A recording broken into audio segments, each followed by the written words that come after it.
What do you think has been the greatest challenge, the do nots, when starting out this journey? Right. I think the biggest challenges first is people think that it's expensive to get yourself on or to get your digital footprint out. One thing that business don't do is use the free or I call them freemium products that are there available. So first of all, just exhaust the basics. Get yourself at the very base level. Put out a profile, have something, and you need to consider the digital platform as a storefront for window shopping for other people. Yes. So this is where they come and check out, what is inside the store before we get into the store.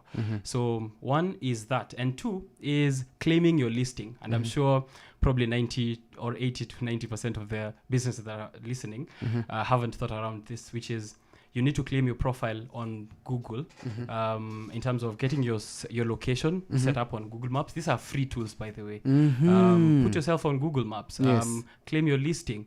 And then, when someone is searching, the first thing that appears is your listing and wherever you are. So I think the biggest challenge there is trying to think that this is expensive and putting efforts a lot into paid advertisement or paid social media campaigns rather than already exhausting at the very base. The other challenge is being tone deaf.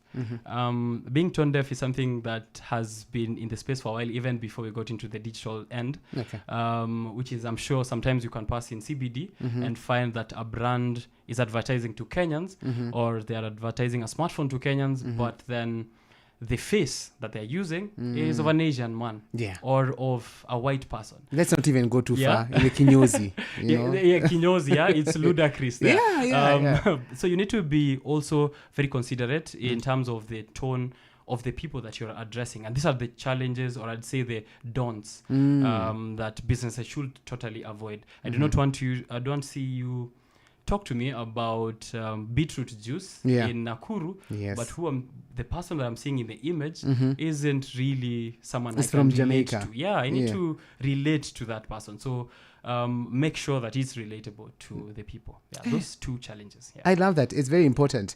Do you ever encounter this form of hurdle where people,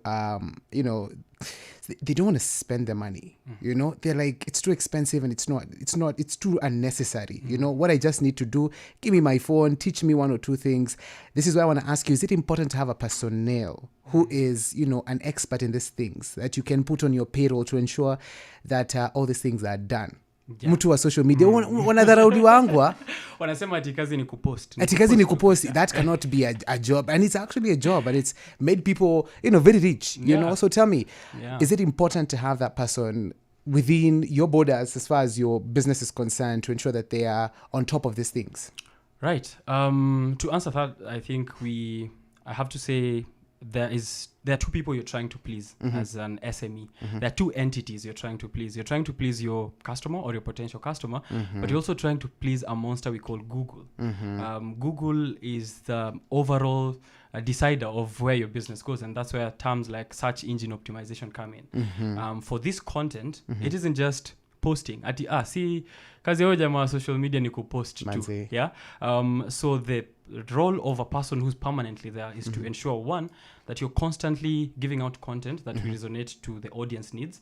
As you said, online behavior, which also keeps changing. The trends are changing. Kesho we have stories, Insta stories, kesho hatuna, kesho tuko na threads, tomorrow we don't have. So you need someone who can keep up to tabs with the trends as they are moving. Very important. So that you are ensuring that the language they're using is also moving with the trends. And this is how you will always be popping up at the top of Google. But if you are running a business, trying to make profit, trying to deal with suppliers, trying to deal with other people, customers, you need someone else to also manage the same kind of problem online. You can do it online and offline at the same time effectively. That's why you need someone to be there. The other thing is, as you said, you're trying to please a community, and that's where community engagement comes in. Exactly. If I respond to your business, you posted something and I'm DMing, hey, how much is this? Now I need to play a kesho. Clearly, you've lost business. I'm not interested anymore. I'm gone. That's why you need that someone to be there as a job to do all this analysis for you and to constantly staying on the trend for your business.